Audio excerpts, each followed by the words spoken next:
Иртих Халышин, я рада вас приветствовать сегодня у нас в студии. Давайте сначала расскажем, где расположен этот башенный комплекс и каким временем он датируется. Я тоже рад участвовать в программе.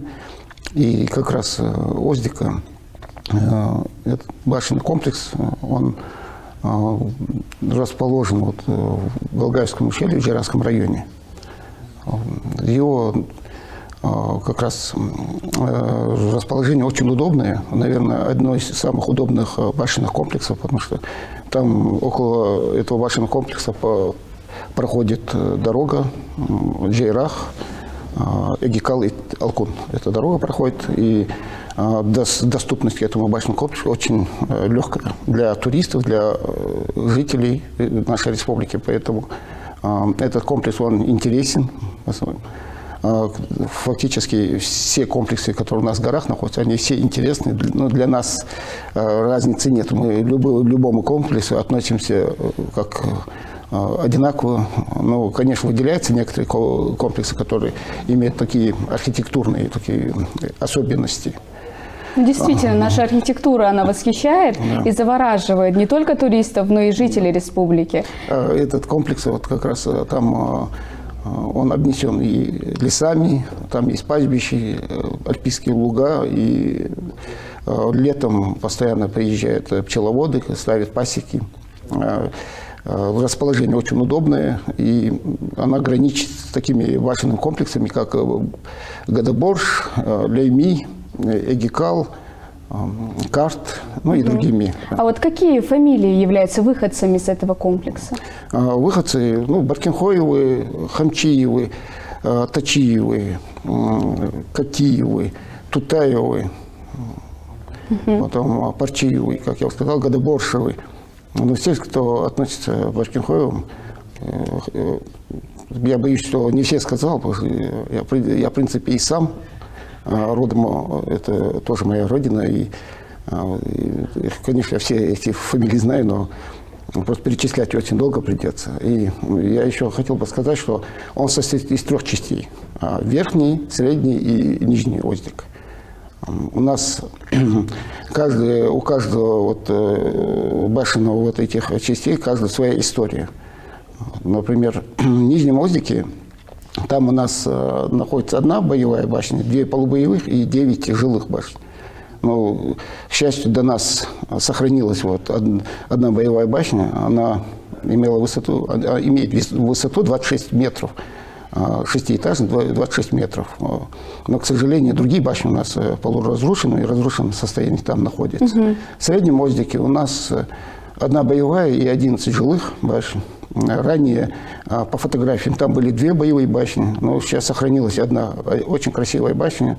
Она имеет высоту 28 метров и 6-этажная. А другие башни у нас в руинах или полуразрушены. И Верхний Оздик у нас там по учету стоят 1 боевая, 2 полубоевых и 9 жилых башен. Но, к сожалению, они все в руинах, это полуразрушенном состоянии, вот в Верхнем Оздике. Там, да, я вот как раз интересовался, когда, будучи на работе, историей вот этих башен. И вот в этом Верхнем Оздике была башня, простояла она вплоть до середины 80-х годов. Ну, долго. Да, прошлого века. И получилось, что тот период, когда она падала, там находилась экспедиция с Чахкиевым Жибраилом. И с его слов эта башня упала после продолжительных дождей. И когда до падения, там в течение недели был треск или какой-то шум по этой башне. То есть климатические условия влияют? Да, повлияло. Но там до этого оползни были, и поэтому много склепов, которые там находились, они были накрыты вот землей. И вот эта башня, когда упала, к сожалению, до нас не дошли. Вот там все уже разнесли, наверное, все камни уже исчезли. Поэтому вот судьба каждой башни у нас такая вот судьба и этой башни, и каждая башня имеет свою судьбу. Уникально на самом деле. Еще, к сожалению, вы отметили, что сохранилась только 1 башня, да? Там? Нет, там 2 башни. 2 башни. Одна в Среднем Оздике и в Нижнем Оздике. Вот какая работа в этом плане проводится на комплексе по реставрации? башен. Есть ли в планах? Да, мы в этом году вообще этот комплекс мы поставим, и чтобы провели, у нас АСМ группа, как вы знаете, с поддержки фонда САФМАР проводится работа по фиксации башенных комплексов.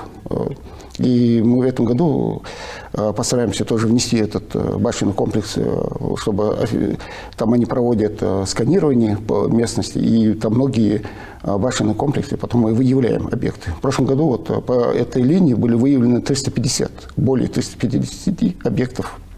И то не все башенные комплексы мы провели.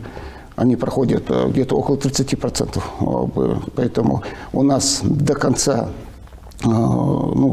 следующего года эта программа, и надеемся, что полностью все башенные комплексы будут проведены.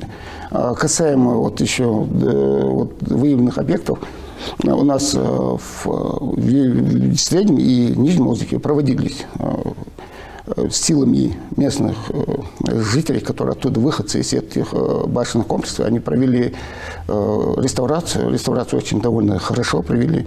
Башен не поменялся облик, она как в своем изначальном виде стоит. То есть в первозданном виде у них получилось? Да. И более того, там у нас, естественно, в горах есть инспектора, которые занимаются работой фиксацией, контролируют, в каком состоянии находят башенные комплексы. И каждый инспектор есть свое определенное количество башенных комплексов и участки. И, естественно, и Оздик у нас входит такой же в этот состав. И в прошлом году я выезжал, так получилось, что этот башенный комплекс находится около нашего офиса в горах. И мы, удобно расположено. Не то, что около, мы на этих землях находимся у Оздика, и мы просто по роду службы постоянно видим эту красоту, видим этот башенный комплекс. И несмотря на то, что там находился, например, офис находится, то, что каждый выезд мы что-то находим. Вот, это фактически около дороги, там, метров 50-100 от дороги центральной, которая там проходит. Мы постоянно что-то там находим. Например, позапрошлом году мы выезжали туда с руководителем культурного наследия Кадзоевым и профессором из Франции Боковым.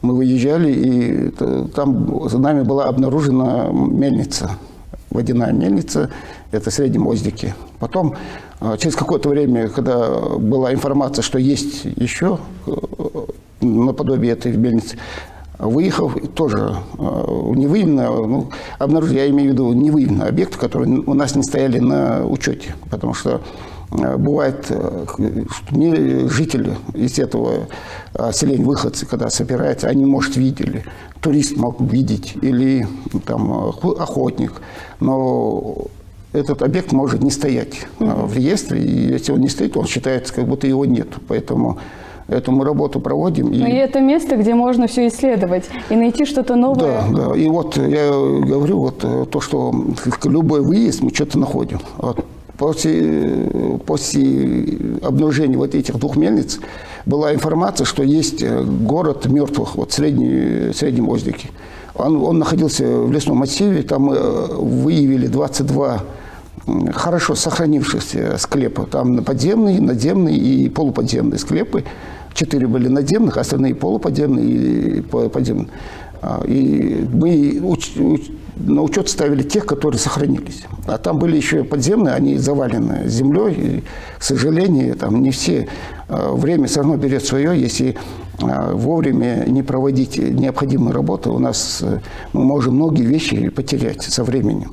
И также и Нижний Оздик, мы выезжали в прошлом году уже, я выезжал нашим инспектором Ильиевым, и там тоже были обнаружены 7 склепов, но основные 5 из них это надземные. Что меня очень удивило, что один склеп был очень длинный. Вот я первый раз такой склеп видел.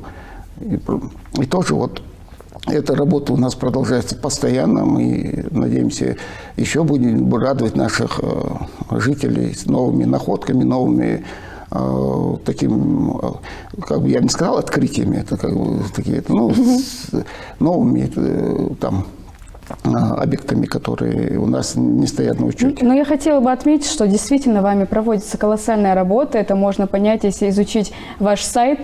Вы всегда все это выкладываете, и жители могут посмотреть, увидеть все это своими глазами, если они выйдут.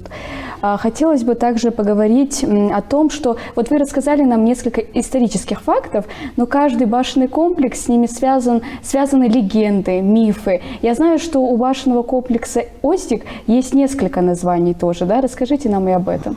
Ну, у нас просто все башенные комплексы, вот в основном несколько названий бывает. И «Оздик» иногда, когда записывали, «Оазик» писали, «Одик». Например, у нас на учете стоят как «Оздик». А если кто-то пишет «Озик», кто-то писал «Оазик», в некоторых источниках Баркин идет, потому что основатель рода Баркинхоевых оттуда как раз вышел. И вот из-за этого просто единственное, у нас верхний, нижний, средний «Оздик» – это из-за того, что они расположение. Один наверху, тот был средний «Оздик» и, естественно, нижний «Оздик». Но я бы еще хотел бы отметить вот немаловажный факт, что, к сожалению, внимание очень мало уделяется нашей республике циклопическим построениям. У нас сейчас мониторинг проводится. Наши сотрудники в прошлом году провели очень большую, колоссальную работу по установке на учет циклопических поселений. И после того, как мы провели мониторинг, у нас получается от Кязи до Хамхи циклопические построения. Это построения, которые тысячелетия назад. Это до нашей эры, которые поселения. Это тоже мы должны учитывать. И в Оздике у нас два таких, нижнем и среднем Оздике по одному поселению. Это циклопические. Они у нас здесь фактически вот в этом периметре везде. Лейми, Эгикал, Тергим, Хамхи, Тори, Кязи, как я уже сказал, Дашикле, Кхарт, вот, Оздик. Везде фактически это они еще даже до конца еще не исследованы у нас. Потому что когда выезжал в сторону Салги, Гу, там тоже какие-то были каменные. Просто надо их исследовать. И нашу историю мы должны более тщательно обращать внимание. Дальше больше. Да. И поэтому хотелось бы, чтобы вот в дальнейшем, я вот постоянно, где у меня получается, я говорю, чтобы документальные фильмы, профессиональные документальные фильмы, не студийные, вот, которые, а профессиональные документальные фильмы, как, например, про циклопические построения, какую роль играли они, и почему именно в центральной Ингушетии, центр этой циклопической был именно Ингушетия. Это просто интересно. Эту тему надо очень сильно развивать. У нас очень мало специалистов по этой линии. И поэтому надо и этот потенциал использовать. Документальный фильм, даже основатель селения Оздик, Баркин, по ним надо документальный фильм, потому что этот персонаж, вот этот человек, он очень много у нас в фольклоре, в ингушском фольклоре очень много его упоминаний. Поэтому мы должны истории уделять очень сильное внимание. Сейчас уже новые возможности, техника сейчас есть, которая... Если раньше доступ был тяжелый, сейчас есть техника, которая может... Все сейчас шаговой доступности, можно информацию найти. Я думаю, вы поддержите, подскажете, где надо, расскажете. Да. У меня специалисты есть, которые в горах очень... С утра до вечера работают в этом направлении, постоянно смотрят, хотя очень мало, 9 человек на такой большой участок очень тяжело, но они преданные своей республике, очень патриоты и работают на славу республики. Хотелось бы еще узнать, представители ТЭИПа часто приезжают на башенный комплекс, и если приезжают, приходится ли им напоминать, что нельзя мусорить, нужно все беречь, сохранять в первозданном виде? Конечно, часто приезжают. Вообще в последнее время это бум. Горы – это Сейчас все ездят почти. Везде в башенных комплексах представители тейпов собираются. А касаемо Озика, в прошлом году я сам был несколько раз, вот когда собирались представители Баркинхоевской общества. И насчет мусорить, там им не надо напоминать, это никогда, вот когда вот такие мероприятия проводятся, они не мусорят, там, каждый за собой убирает, там никаких вопросов не бывает, потому что там есть контроль, там каждый себя считающий ингушом, он никогда в жизни не нанесет вред ни башне, ни там, природе, потому что он будет гордиться, что у нас здесь такое наследие нам оставили наши предки. Поэтому это наследие мы должны сегодня сохранить. Поэтому эта тема вот, насчет мусора, это сейчас, к счастью, она уходит на второй план. Конечно, мы проводим субботники, и вот Озик у нас получилось, что мы много именно в этом направлении, потому что у нас офис находится, и мы недалеко. Озик, Эгикал, Хамхи, вот эти места мы постоянно проводили субботник. Мы выезжаем, когда есть природные условия, чтобы выехать, и мы выезжали, делали эту работу, очищали. Конечно, мы находили мусор даже, который, я вот, например, бутылки, которые я сам нашел, там, они где-то были в труднодоступном месте, мы оттуда их, даже я не помню, когда их последний раз выпускали, до того старые, но сейчас, к счастью, не так, это не актуальная тема, к счастью, поэтому... Но это радует, да, что, очень радует, что люди бережно относятся к своей истории, к тому, что оставили для нас предки. Да. Если говорить о красоте Горной Ингушетии, об этом можно долго рассказывать, действительно завораживает вид. Хотелось бы узнать, в чем уникальность именно данного комплекса? Вы знаете, в основном все башенные башни, вот, они у нас схожи. Просто каждый мастер, который делал, он там иногда бывает свастика, ну, это орнамент, который иногда он добавлял свое, а фактически высота у многих башен одинакова, 28-26. Есть башни, которые больше 30 метров, но их немного. По крайней мере, пока мы сейчас не все обследовали, работу эту делаем. И красота вот этой башни, башенного комплекса, но он мне все равно, как бы там я не относился всем одинаково, он мне все равно родной, и я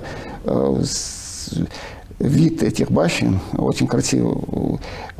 Там, я не знаю, вот, может, это мое мнение, но вот те башни, вот каждому, где расположено, например, определенное количество башенных комплексов, у них какие-то одинаковые бывают. Может, возможно, одинаковые мастера были. Потому что... Вообще известно, кто принимал участие в строительстве данного башенного комплекса? У нас башенных комплексов, у нас очень в фольклоре и многих источниках есть, что это ингусские строители, именно ингусские строители. Это, ну, как всем, в основном известны они, как Янт, Ахриев был, Цуров, Ханиевых были, Баркинхоевы были строители башен. У нас есть даже одна легенда, как строилась башня Гадеборж. Это он тоже выходец из Баркинхоевых, и там Бятер, он был племянник Евлоевых, Бятер, и вот он был такой сильной конструкции человек, и большие камни поднимал. Ну, эту башню Гадеборж он построил, и это со слов в Грозном записал один исследователь, 92-летнего старика в Грозном, Баркинхоев. Он поведал эту историю, и вот есть у нас, она есть в доступе, как это строилась башня. Поэтому все башни, которые были в Ингушетии, да и за пределами, историки наших соседей тоже признают, что башни у них, которые они имеют ингушское начало. У нас известно, это бренд фактически, наш башня. Это у нас, да, потому что и такой концентрации башен именно в одном месте уже говорит о том, что это не могли нам строить кто-то другой. это именно строители были ингуши. Ну, поэтому же строители башен, да? Да, поэтому и у нас он как и закрепилось, как страна башен и легенд. Поэтому башни – это наше, и отношение даже у нас народа к башням уже свое. Какой-то мы трепетно относимся к башням. Радует, что этот комплекс расположен прям в удобном месте. Даже для туристов, которые приходят, да, там на прогулки, маршрут построен очень верно. Расскажите вот о расположении этого данного башенного комплекса. Как это все продумывалось? Настолько все до мелочей, да, продумано? Ну, это тот период, наверное, место было как раз удобное. Она плоскостная местная, и тот период, наверное, там проходил какие-то торговые пути, поэтому, естественно, выбирались строить башни. Но башни строили в основном где малопригодных землях, чтобы для пастбищ, для там, посевов, чтобы была земля. Поэтому, но эти, вот я смотрел башни, они очень тоже в интересном месте находятся. Да. И да, естественно, и для туристов, и для местных жителей, и для самих выходцев очень удобно. Подъехал сразу около дороги, как говорят, на вытянутую руку. И около этих башен, как раз около Оздика, построен детский лагерь. РЗИ, получается, да? Да, это детский лагерь, и наш офис находится около. Естественно, его построили, потому что он удобный. И места были удобные, и земли очень интересные. Ну и дети отдыхающие могут к вам прийти и посмотреть комплекс. Они каждый, да, фактически дети каждый день. И там, и я просто сталкивался с животными там, вот и около этого комплекса, когда был, видел косулю. И один раз вот как раз про пчеловода я как раз вспомнил, что когда мы приехали с офиса, я увидел, что два ульи валяются от Медведь, видимо, да? Вот я спросил, Нашел что это такое. Да, все-таки. ночью медведь пришел, говорят, потом испугался человеческой речи, убежал, говорит, и бросил эти ульи. Это уже около детского лагеря. Ну, действительно, есть на что посмотреть. Такой немного компрометирующий вопрос я задам сейчас. Вы сказали, что являетесь выходцем из этого башенного комплекса, и офис у вас там рядом находится. Можно ли сказать, что вы чаще за ним ухаживаете, чем за другими, и освещаете его больше? Если даже посмотреть на нашем канале, больше, я, честно сказать, мне кажется, я больше уделял внимания, не в плане того, что мы какой-то именно башенный комплекс выбираем. Просто Оздик у нас просто находится около офиса. Я туда не ездил специально, чтобы, я имею в виду, не выбирал. Когда была информация, что, например, один охотник сказал, что есть там, он видел склепы, и вот я поэтому поехал туда. И когда мне инспектор сказал, что есть невыявленные объекты, которые стоят в Нижнем Оздике, я тоже выезжал. Все, которые информация бывает, я выезжаю, потому что чтобы самому удостовериться и посмотреть.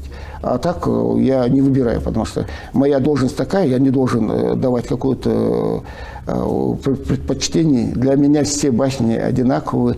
Это ингушские башни, я должен ко всем относиться одинаково. Но у меня по роду службы я очень часто выезжаю в Цори. Вот Цори, да, вот я смотрю, считаю, что вот Цори тоже должны один из первых реставрировать. Очень красивый замковый комплекс, он как крепость. И поэтому вот в Цори я выезжал, и там связано было и то, что мы и склеп восстанавливали, который все уже были, все видели и наслышаны, что был склеп там разрушен. Этот склеп дал очень много материала для историков, археологов, для много чего дали, поэтому. А так для меня все башни одинаковые. И отношение наших сотрудников то же самое. Ну так и должно быть. Мне кажется, этот башенный комплекс, и не только этот, несет огромную ценность для всех жителей нашего региона. И любая башня – это ингушская башня. И я бы хотел бы, чтобы каждый ингуш, чтобы у нас не было каких-то в горах между тейповскими какими-то конфликтами из-за этих башен. Чтобы каждый ингуш радовался, как ребенок, который подходил, он радовался, независимо, кто строил эти башни и кому относится башенный комплекс. чтобы он радовался, что это ингусские мастера строили, ингусские люди там жили, наши предки. Поэтому вот моя мечта вот единственное в этом, вот, чтобы не было конфликтов в горах. А там у нас около 30 конфликтов, к сожалению, это есть. Все жили дружно и мирно, да? Раньше же наши старики говорили: берегите горы, это наше спасение. Но, к сожалению, сегодня так поставлено, что раздор идет именно в некоторых местах именно с гор. Вот вы отметили, что вы часто совершаете выезд на данный комплекс, да? Планируется ли в ближайшее время выезд и проводиться какие-то исследования? Конечно, мы будем... Вот расскажите тогда об этом подробнее. Конечно, мы будем выезжать. И сейчас и в офисах будем ночевать там, чтобы более детально обследовать каждый уголок. Мы будем, конечно, в этом году у нас большие планы. Мы постараемся выпустить материалы, ну, как брошюрки. Это у нас циклопические. Сейчас у нас работают наши сотрудники по созданию вот этих бумажных изданий, циклопические построения горной Ингушетии. И выявлены объекты, их в прошлом году было 272 у нас выявлено, а позапрошлом 68.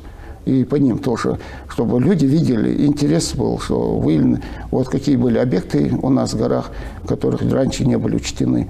И по циклопическому. Циклопический у меня вообще, я вот горю этим желанием, чтобы где-то его там, или документальный фильм, или какие-то бумажные издания отметить, потому что есть что рассказать, да, есть что показать. Да, это тысячелетняя история нашего народа, наших предков, которые строили и в каких жили. Было бы, конечно, вот если бы возможность была бы при въезде Игикал, вот когда поворачивают, въезжают вот уже горные наши, и поворот там есть в сторону Таргимы и Игикал, было бы хорошо, если бы там внизу циклопические поселения были, и там остались вот руины. Хорошо было бы, если восстановить одно, чтобы и туристы видели, и местные жители видели, как раньше циклопическое построение. Если восстановить одно, это было бы, она и место доступности очень хорошо, и люди бы вообще туда ездили бы специально даже посмотреть на эти построения. Но надеемся, что так и будет. Мы желаем вам удачи. Спасибо, что пришли к нам сегодня в студию. Рассказали столько интересных фактов о башенном комплексе Оздик. Я для себя узнала много нового. Думаю, как и наши телезрители. Желаю вам удачи и плодотворной работы. Баркалдересал.